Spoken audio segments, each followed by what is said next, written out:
जब किस्मत खराब हो। गौतम बुद्ध की कहानी। एक बार की बात है, महात्मा बुद्ध के शिष्य आनंद कहीं जा रहे थे। रास्ते में उन्होंने देखा कि एक अधेड़ व्यक्ति एक चट्टान पर बैठा रो रहा है। वे उसके पास गए और बोले, क्या बात है वत्स, तुम कौन हो और क्यों रो रहे हो? आनंद की बात सुनकर उस व्यक्ति की सिसकियां थम गईं। वह अपने आंसुओं पोंछता हुआ बोला, मैं पास के गांव का रहने वाला एक बदनसीब व्यापारी हूं। मैं जो भी काम करता हूं वह बिगड़ जाता है। व्यापार के चक्कर में मैंने अपनी पत्नी के गहने गंवा दिए। मैंने अपने परिवार को भी खो दिया, यहां तक कि मेरा घर भी गिरवी पड़ा है। मुझे तो लगता है कि मैं किसी काम का नहीं हूं, मेरी किस्मत ही खराब है। उसकी बात सुनकर आनंद बोले, तुमसे किसने कहा वत्स कि तुम्हारी किस्मत खराब है? जरा मैं भी तो जानूं कि तुम्हारी किस्मत में क्या खराबी है। वह व्यक्ति बोला, पहले मैं खेती करता था, पर हर साल उसमें घाटा होता था। कभी सूखा पड़ जाता तो कभी ज्यादा बारिश के कारण फसल बर्बाद हो जाती। इससे परेशान होकर मैंने व्यापार करने का निश्चय किया। मैंने पत्नी के गहने बेचकर अपना व्यापार शुरू किया, लेकिन मेरा व्यापार नहीं चला। शुरू में परिवार वालों ने मेरा साथ दिया, लेकिन जैसे जैसे मुझे नुकसान होने लगा, मेरे परिवार वाले भी मुझसे दूर हो गए। मैं यह सब उनके लिए ही कर रहा था, लेकिन अब वे लोग मुझे देखकर नजरें फेर लेते हैं और मुझे ही मेरे परिवार की दुर्दशा का जिम्मेदार ठहराते हैं। उस व्यक्ति ने एक लंबी सी सांस ली और फिर बोला, मेरा एक मित्र है, उसने भी मेरे साथ अपना व्यापार शुरू किया था। उसका व्यापार अच्छा चल रहा है। वह जब भी मेरे घर आता है तो अपनी सफलता की कहानियां सुनाता है।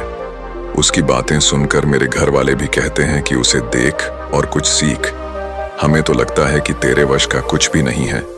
उन लोगों की बातें सुन सुनकर अब तो मुझे भी लगने लगा है कि शायद मेरे वश का कुछ भी नहीं है। अब तो मुझे अपना जीवन ही व्यर्थ लगने लगा है। मेरे मन में ख्याल आता है कि अपना जीवन समाप्त कर लूं। मैं यहाँ आया भी इसी इरादे से था, लेकिन हिम्मत नहीं कर पाया। इसीलिए यहाँ एकांत में बैठा विलाप कर रहा था। आनंद बोले, ओह, तो ये बात है। वैसे क्या तुम इसके अलावा कुछ और भी कहना चाहते हो? उनकी बात सुनकर वह व्यक्ति बोला, एक ओर मेरा हर काम खराब हो जाता है, दूसरी ओर मेरा मित्र है जो हर समय मुझे नीचा दिखाने का प्रयत्न करता रहता है। मुझे समझ में ही नहीं आता है कि मैं क्या करूं। आनंद बोले, क्या तुम अपने मित्र की बातें सुनकर दुखी हो जाते हो? हाँ, मैं उसकी बातें सुनकर स्वयं दुखी हो जाता हूं, उस व्यक्ति ने जवाब दिया। आनंद ने पूछा, तुम्हें किस बात का दुख होता है? अपने असफल होने का या फिर मित्र के सफल होने का? उनका सवाल सुनकर वह व्यक्ति एक पल के लिए सोच में पड़ गया। फिर वह बोला, अगर सच कहूं तो मुझे अपने असफल होने का उतना दुख नहीं होता है जितना कि मित्र के सफल होने का होता है। अर्थात यदि तुम्हारा मित्र असफल हो जाए तो तुम्हें खुशी होगी? आनंद ने प्रश्न किया। वह व्यक्ति बोला, हाँ, मुझे बहुत खुशी होगी। इसका मतलब है कि तुम्हारी खुशी तुम्हारे मित्र पर निर्भर है। आनंद बोले, अगर वह चाहे तो तुम्हें खुश कर सकता है, और अगर वह चाहे तो तुम्हें दुखी कर सकता है। तुम स्वयं से न तो खुश हो सकते हो और न ही दुखी हो सकते हो। अर्थात तुम अपने मित्र के गुलाम हो गए हो, इसलिए तुम्हारा कुछ नहीं हो सकता। ऐसा न कहे महात्मन, उस व्यक्ति ने हाथ जोड़ दिए। आपकी बातें सुनकर मुझे कुछ आशा बंध रही है। आनंद बोले, जब हम किसी से आशा बांध लेते हैं तो उस पर निर्भर हो जाते हैं। ऐसे में हमारी खुशी और दुख भी उस पर निर्भर करने लगता है। इससे बेहतर है कि तुम अपने आप से आशा बांधो। जब तुम ऐसा करोगे, साथ ही पूरे जतन से काम करोगे, तो तुम्हें सफलता अवश्य प्राप्त होगी। कहते हुए आनंद ने एक पल के लिए उस व्यक्ति की ओर देखा, फिर अपनी बात आगे बढ़ाई। तुम्हें लगता है कि तुम्हारा मित्र तुम्हें दुखी करने आता है, पर अगर विचार करो तो वह बातें तो सच्ची ही कहता है। वह अपने संघर्ष और अनुभव की बातें बताता है। तुम उन बातों से बहुत कुछ सीख सकते हो।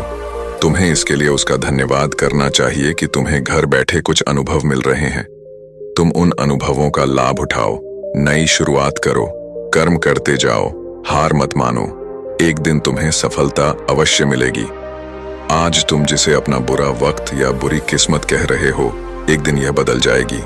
इसी के साथ तुम्हारे विचार भी बदल जाएंगे, और देखना, जब तुम्हारा अच्छा वक्त शुरू होगा तब तुम्हारा मित्र भी तुम्हें अपनी सफलताओं की कहानियां नहीं सुनाएगा, तब वह अपनी असफलताओं की बातें बताएगा, ताकि तुम उसकी बातें सुनकर भ्रमित हो जाओ, तुम्हारा आत्मविश्वास हिल जाए और तुम गलत निर्णय ले सको।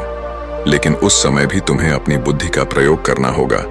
तुम्हारा मित्र जैसे आज तुम्हें दुखी करने आता है, उसी तरह उस समय भी वह तुम्हें दुखी करने आएगा, क्योंकि जिस तरह उसे दुखी देखकर तुम्हें मजा आता है, उसी तरह उसे भी तुम्हें दुखी देखने में उतना ही मजा आता है। वह व्यक्ति बोला, आपने सही कहा, लेकिन मेरा सबसे बड़ा दुख यह है कि मेरे परिवार के लोग भी इसमें शामिल हैं। वास्तव में मैं तो अपने परिवार के लिए अच्छा करना चाहता था, लेकिन वे लोग भी मेरी बात नहीं समझते हैं। वे भी मुझे गलत कहते हैं और अब तो वे मेरे साथ भी नहीं हैं। आनंद बोले, मैं सब समझ गया, तुम सांत्वना चाहते हो। वास्तव में इस दुनिया में सभी लोग सांत्वना ही चाहते हैं।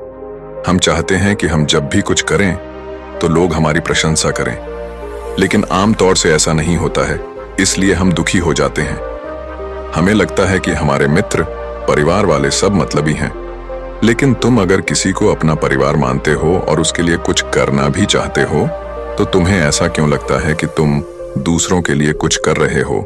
वास्तव में तुम अपनी खुशी के लिए कर रहे हो। इसलिए परिवार के लिए कुछ करना वास्तव में अपने लिए ही करना होता है।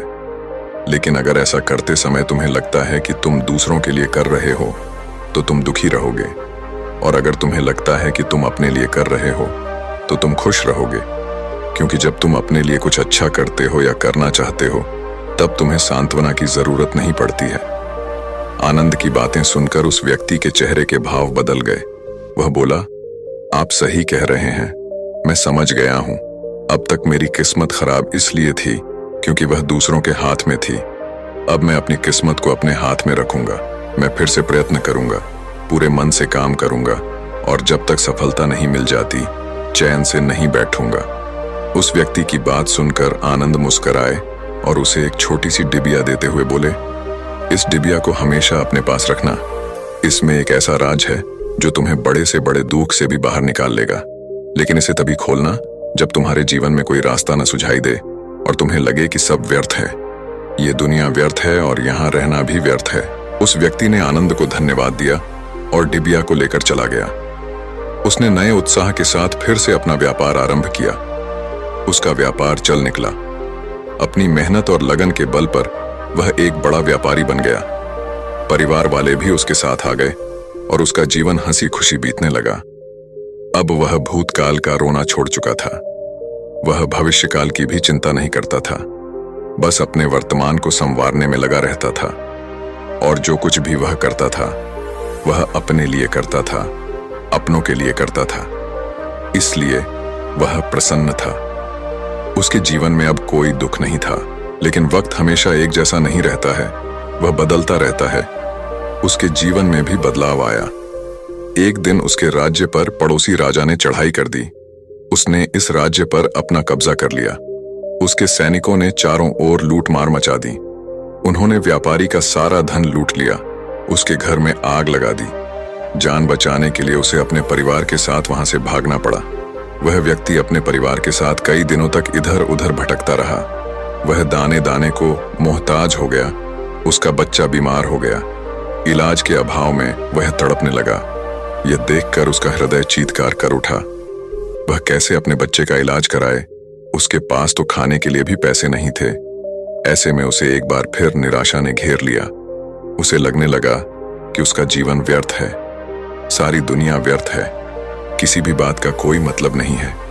भले ही आप जीवन में कितना भी कुछ कर लो, कितनी भी सफलता हासिल कर लो, पर अंततः यह जीवन समाप्त ही होता है। तो फिर ऐसे में जीवित रहने का क्या फायदा? इससे तो अच्छा है कि वह अपना जीवन समाप्त कर ले। लेकिन तभी उसके दिमाग में आनंद की दी हुई डिबिया कौंध उठी। उसने उत्सुकता के साथ उसे खोला। डिबिया के भीतर एक पर्ची रखी हुई थी। पर्ची पर कुछ लिखा हुआ था। उसे पढ़कर उसकी आंखों के आगे छाया निराशा का अंधेरा छंट गया और वह मुस्कुरा पडड्डा। पर्ची पर लिखा हुआ था, ये समय भी बीत जाएगा। उसने डिबिया को अपनी मुट्ठी में भींच लिया और एक नई शुरुआत के लिए उठ खड़ा हुआ। दोस्तों, अगर आप भी ऐसी ही परिस्थिति से गुजर रहे हैं तो निराश न हो। अपने अतीत पर शोक मत करें। न ही भविष्य की चिंता करें। अपने वर्तमान को जिएं और उसे बेहतर बनाने के लिए सच्चे मन से प्रयत्न करें। यकीन जानें, जल्दी ही आपकी किस्मत भी बदलने वाली है। दोस्तों, हमें उम्मीद है कि आपको ये बुद्ध कहानी गौतम बुद्धा की जब किस्मत खराब हो पसंद आई होगी। नमो बुद्धाय।